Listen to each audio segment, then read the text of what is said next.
Shalom saudaraku yang kekasih di dalam Tuhan kita Yesus Kristus. Kita berjumpa kembali hari ini dalam Sermon Today. Bapak Ibu saudaraku yang kekasih di dalam Tuhan, pada umumnya kita semua sudah tahu betapa besar dan pentingnya peranan tentang perkataan atau ucapan dalam kehidupan kita setiap hari. Banyak buku yang ditulis dan mungkin kita sering mendengar khotbah-khotbah yang disampaikan oleh banyak hamba Tuhan, di mana di sana disampaikan betapa pentingnya itu bertutur kata yang benar dan sopan.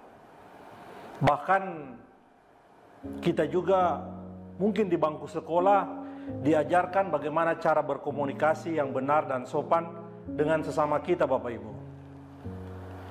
Banyak buku-buku yang ditulis dengan tujuan supaya orang yang membaca mendapatkan manfaat berupa bagaimana cara berkata bijaksana, bagaimana cara berkata yang sopan dalam ia berkomunikasi dengan orang lain. Namun faktanya hari ini Bapak Ibu Saudara yang kekasih dalam Tuhan, kalau kita mau jujur, seberapa besar pengaruh buku-buku yang saya sampaikan tadi atau khotbah-khotbah yang disampaikan oleh hamba-hamba Tuhan yang merubah kebiasaan kita bertutur kata yang salah menjadi bertutur kata yang benar. Seakan-akan mereka tidak pernah mengerti bahwa perkataan dalam hal ini lidah berperan besar. Seperti kemudi yang kecil di dalam kapal yang besar, dan lidah itu berbahaya seperti api, Bapak Ibu. Jelas sekali Alkitab mengatakan bahwa lidah bisa merupakan dunia kejahatan di antara anggota tubuh yang sukar dijinakan. Jadi lidah kita ini, Bapak Ibu Saudaraku yang kekasih, kalau kita baca di Yakobus 3 ayat 4-8, itu dikatakan bahwa merupakan dunia kejahatan dari anggota tubuh kita yang sukar dijinakan. Mengapa hal ini bisa terjadi? Jawabannya adalah karena kita menganggap hal sepele dalam hal menggunakan lidah, sehingga seorang tidak pernah berhasil menguasai. Jadi kenapa kita tidak bisa menguasai lidah kita? Karena kita menganggap ini hal yang sepele. Bahkan banyak orang menganggap biasa atau lumrah ketika orang berkata-kata seperti misalnya bercanda, di mana candaan itu kadang menyakiti orang lain.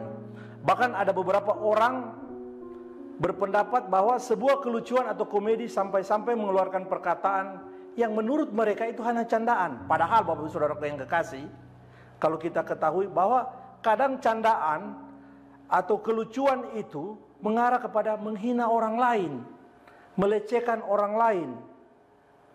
Kadang kekurangan orang lain dijadikan bahan olok-olokan supaya menghadirkan suasana yang lucu, yang tujuannya membuat orang lain bisa tertawa.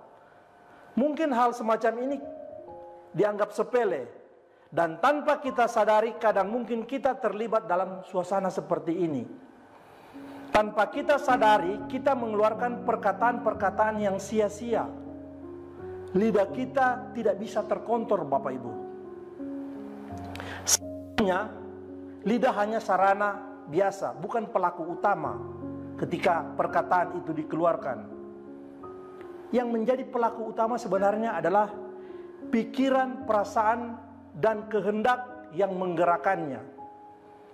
Kalau ada orang berkata tentang mulut yang manis dan fasih lidah, sebenarnya yang manis itu bukan mulutnya, yang fasih itu bukan lidahnya, tetapi hatinya, tetapi pikirannya yang menggerakkan sehingga lidahnya bisa berkata dengan fasih, bisa seolah-olah mengucapkan kata-kata manis, Bapak Ibu Saudaraku yang kekasih.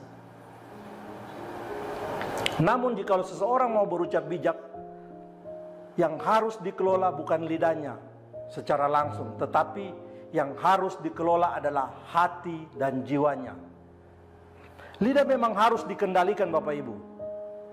Kita harus terus-menerus berada dalam kesadaran bahwa lidah bisa berbahaya ketika kita tidak bisa mengontrolnya. Dalam menggunakannya, dalam hal ini menggunakan perkataan atau menggunakan lidah, kita harus sangat hati-hati. Tetapi mengendalikan lidah itu dengan prinsip hati-hati belum cukup. Karena apa Bapak Ibu? Diperlukan hati, pikiran, dan perasaan yang bijaksana untuk bisa mengendalikan lidah. Kita harus menjadi orang yang bijaksana dalam mengendalikan lidah kita Bapak Ibu. Kalau seorang tidak memiliki hati, pikiran, serta perasaan yang bijaksana, pasti juga lidahnya akan digunakan secara sembarangan, sehingga dia tidak berucap dengan kata-kata yang bijaksana, tidak berkata-kata dengan yang baik. Sebaliknya, kalau seseorang bijaksana, maka lidahnya pun akan berucap kata-kata yang bijaksana. Kalau seseorang hanya cakap mengendalikan lidahnya, maka ia akan menjadi seorang yang licik dan munafik. Pertanyaan bagi kita hari ini, bagaimana cara kita untuk menjadi orang yang bijaksana dalam menggunakan lidah kita? Untuk menjadi bijaksana, seseorang harus memiliki pikiran dan perasaan Kristus. Memang sangat sulit, Bapak Ibu Saudaraku yang kekasih dalam Tuhan.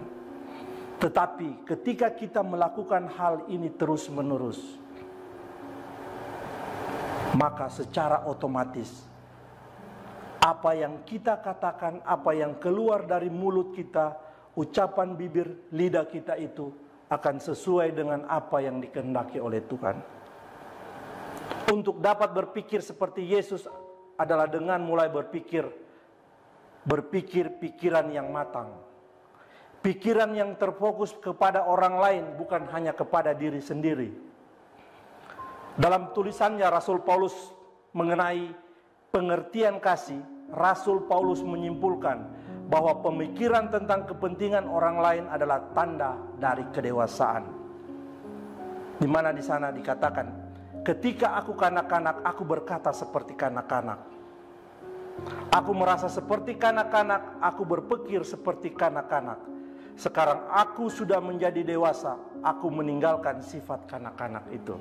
1 Korintus 13 ayat 11. Bapak Ibu Saudaraku yang kekasih dalam Tuhan, bagaimana anak-anak dalam berkata-kata? Mereka akan berkata-kata tanpa berpikir panjang. Mereka tidak tahu apa yang mereka katakan. Kadang membuat orang lain tersinggung, orang lain tersakiti. Berbeda dengan orang yang benar-benar sudah dewasa dalam berpikir dan bertindak. Orang dewasa dalam berpikir dan bertindak akan selalu berpikir positif sebelum mengeluarkan perkataan. Yang kedua, mengisi pikiran dengan firman Tuhan.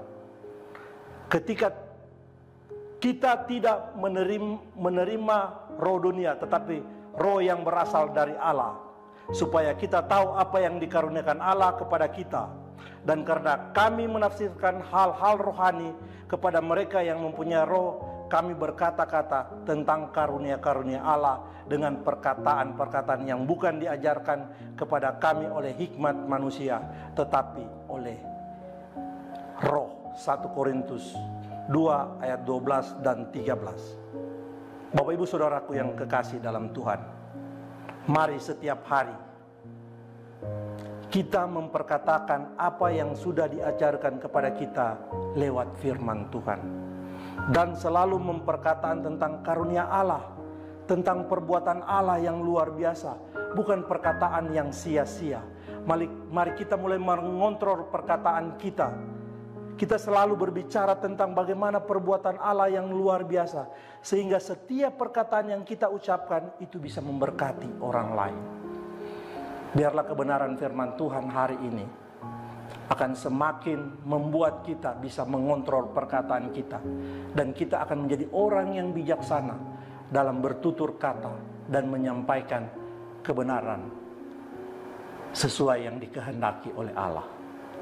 Amin untuk firman Tuhan. Mari kita berdoa. Kami mengucap syukur Allah Bapa di sorga untuk firman-Mu hari ini. Biarlah Roh-Mu yang kudus yang akan memeteraikan firman-Mu bagi kami semua. Jadikan kami tanah yang subur untuk ditaburi kebenaran firman-Mu, sehingga firman-Mu bisa tumbuh dan bisa berbuah sesuai dengan kehendak-Mu. Biarlah Roh-Mu yang kudus yang akan memberikan kami kemampuan untuk menjadi pelaku firman-Mu. Berkati apa yang akan kami lakukan sepanjang hari ini. Terpujilah Engkau Bapa di sorga. Di dalam nama Yesus Tuhan kami berdoa dan kami mengucap syukur. Haleluya. Amin.